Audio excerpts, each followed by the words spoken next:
that aspect, or that approach rather, of trying to just get your dopamine as high as you possibly can in order to get the most out of an experience turns out to not be the best approach. Caffeine will increase dopamine to some extent, but it is pretty modest compared to the other things that I described: chocolate, sex, nicotine, cocaine, amphetamine, and so on. However, there's a really interesting paper published in 2015. This is Volkow et al. You can look it up. It's very easy to find. That showed that regular ingestion of caffeine, whether or not it's from coffee or otherwise, increases upregulation of certain dopamine receptors.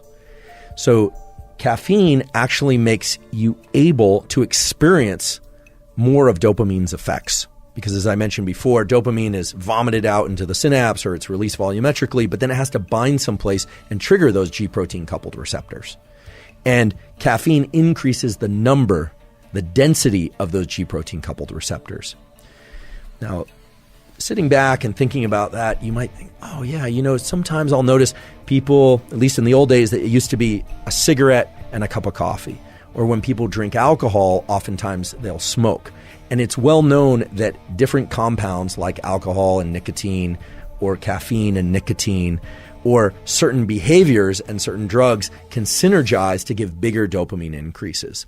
And this is not terribly uncommon. There are a lot of people nowadays who, for instance, take pre-workout energy drinks. They'll drink I won't name names, but they'll drink a canned energy drink, or they'll drink a pre-workout, and they'll try and get that big stimulation, that stimulant effect for the dopamine, the norepinephrine, that family of molecules that works together to make you motivated.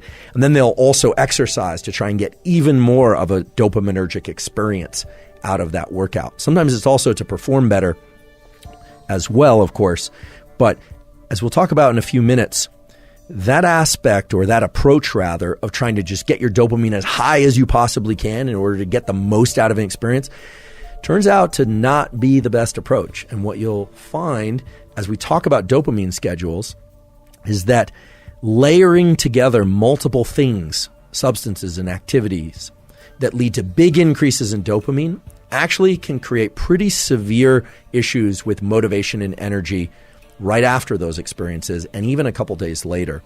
So I'm not saying that people shouldn't take the occasional pre-workout if that's your thing, or drink a cup of coffee or two before working out now and again. Some people really enjoy that. I certainly do that every once in a while.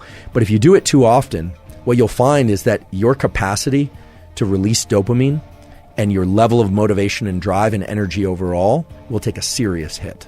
Ingestion of caffeine is somewhat of an exception among the other examples of things I've mentioned to avoid before what would otherwise be dopamine increasing activities, because, again, caffeine can increase the density and the efficacy of these dopamine receptors.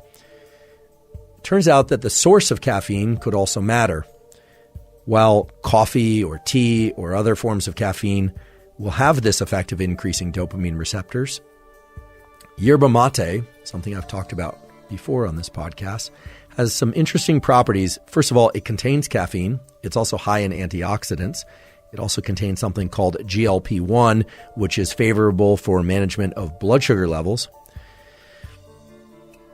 Yerba mate, it turns out, has also been shown to be neuroprotective specifically for dopaminergic neurons. Now, I should mention this is just a couple of studies, so we don't want to conclude too much from these studies. More needs to be done.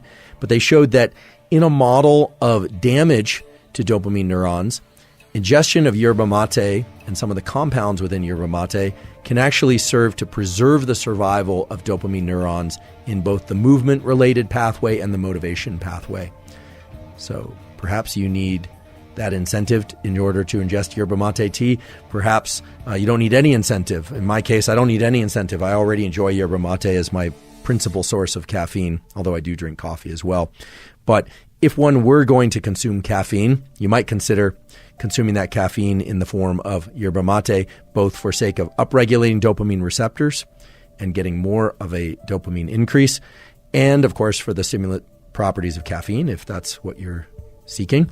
And in addition to that, because yerba mate does appear to have some sort of neuroprotective and in particular dopamine neuron protective properties.